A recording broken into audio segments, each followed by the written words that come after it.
Kabalo ta nga daghan yung kayong likramo, no? Dugay na kayo ng mga likramo nga nabiktima og scam, labi na sa mga financial, no?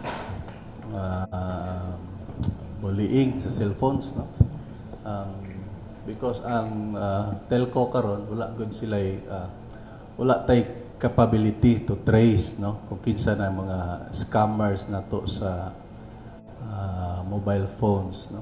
Daghan na gayong complaints even sa office.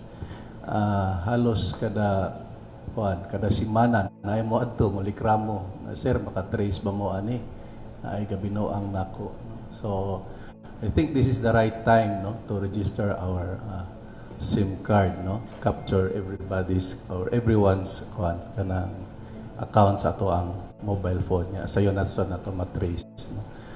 And of course, no, katong mga galisod og pa-register sa ilahang SIM card, no, doon na may assistance sa mong office. Pwede mo makaadto sa mong office para tabang mi ninyo, mo assist mi ninyo pagpa-register.